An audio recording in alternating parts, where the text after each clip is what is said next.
Hare Krishna dear devotees, Dandavat Pranam to all. So today we are continuing with the book Light of the Bhagavad, written by His Divine Grace A.C. Bhaktivedanta Swami Srila Prabhupada. So we are continuing with from where we have left yesterday, from page number 87, text 47. From the transcendence, which is called Krishna Loka, there emanates a glowing effulgence that resembles the tail of a comet. This glowing effulgence is unlimited, immeasurable, and unfathomable. Within this effulgence, there are innumerable glowing planets, each of them self luminous. Somewhere, a limited part of that glowing effulgence is covered by the material energy, just as a part of the sky is covered by a cloud. Within this material energy, there are innumerable universes. In every universe, there are innumerable material planets, and the Earth is one of these planets. Thus, we can understand what an insignificant part of the entire cosmos is this globe on which we live. Krishnaloka, as mentioned above, is the residence of the personality of Godhead, the original transcendence. The glowing effulgence emanating from Krishnaloka is the personal glow of the Lord. The Almighty Lord, being full of inconceivable energies, expands himself in various forms and energies. There are forms from his energy as well as forms from his person. He has innumerable energies, and therefore he can do anything and everything as he desires. And these things take place immediately, with all perfection. His energies are like the heat and light that expand from a fire. The entire cosmic manifestation is nothing but an expansion of his energies. The energies are emanations from him, and therefore the emanations are simultaneously one and different from him. The transcendence is compared to milk, and the emanations are compared to yogurt. Yogurt is nothing but milk, but at the same time, it is different from milk. Yogurt is a milk preparation, but it cannot be used in place of milk. The Lord is also sometimes compared to a tree. The root of the tree is the cause of the trunk, branches, twigs, leaves, and fruits. Yet, the trunk is not the fruit. The fruit is not the leaf, nor the leaf is the fruit. When water is needed, it has to be poured on the root, not on the leaves. Pouring water on the leaves serves no purpose, but pouring water on the root serves all purposes. This is the essence of the philosophy of spiritual culture. Krishnaloka is also called Goloka Vrindavan. Beneath this Goloka are Haridham, Maheshadham, and Devi Dham.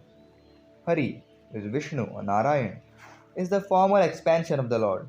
Mahesha, who is Shiva, is the formal energetic expansion of the Lord. And Devi is the Lord's energetic expansion. The living entities are also energetic expansions of the Lord. There are two different kinds of living entities called the liberated souls and the conditioned souls. The planets within the glowing effulgence are called Haridham.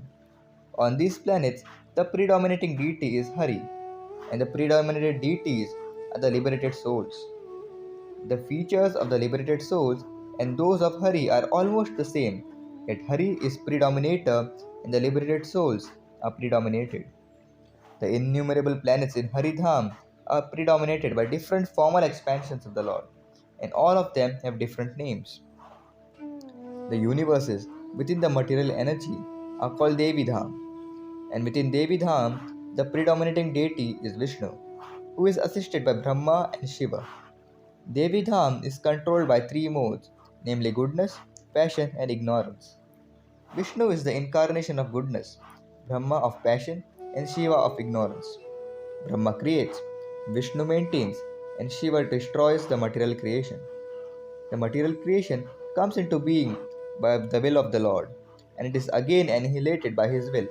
But although the universes of the material energy are thus created and annihilated, the planets in Haridham are ever existent. The conditioned living entities who wish to enjoy and not serve are given a chance within the Devi Dham to seek liberation. Some of them enter Haridham, some of them enter Mahesh Dham, and some of them remain within Devi Dham. Mahesh Dham is the marginal place between Haridham and Devi Dham.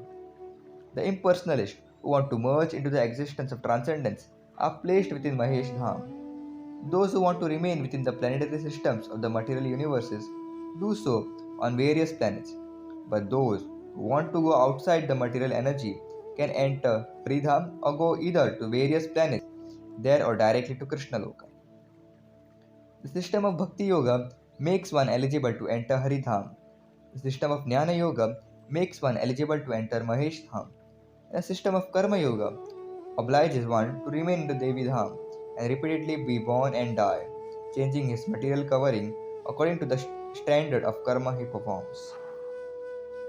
So now let's start with text 48. The moon or Chandraloka is one of the four important places of residence for demigods. Beyond Manas Lake is the Sumeru mountain. On the eastern side of this mountain is the planet Devadhani, where Indra resides. On the southern side is the planet known as Samyamani, where Yamaraj resides. On the western side is the planet known as Limlochani, the residence of Vayu, the demigod who controls the wind. And on the northern side of the mountain is the moon, which is also known as Vibhavari.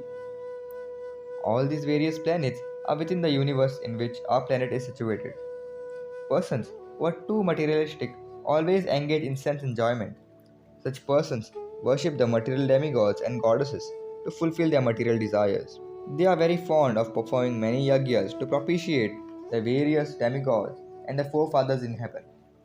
Such persons are automatically promoted to the moon, where they enjoy soma, a celestial beverage. The moon is too cold for the inhabitants of this earth, and therefore ordinary persons who want to go there with earthly bodies are attempting to do so in vain. Merely seeing the moon from a distance cannot enable one to understand the real situation on the moon. One has to cross the Manas lake and then Sumeru mountain, and only then one can trace out the orbit of moon. Besides that, no ordinary man is allowed to enter that planet. Even those admitted there after death must have performed the prescribed duties to satisfy the Pitas and the Devas. Yet even they are sent back to earth after a fixed duration of life on the moon. Men with developed consciousness, therefore, do not waste time making excursions, real or imaginary, to the moon. Such intelligent persons do not endeavor to achieve temporary sense enjoyment. Rather, they apply their conserved energy for sake of spiritual cultivation. They discharge religious duties for the satisfaction of the Supreme Lord and not for personal sense enjoyment.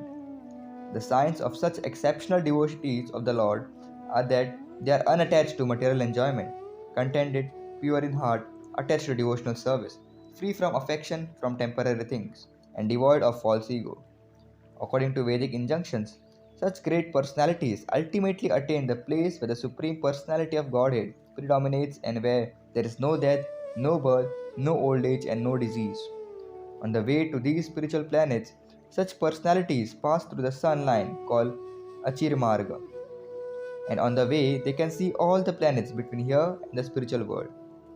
So, with this, we end with the text 48. Thank you very much. Hare Krishna.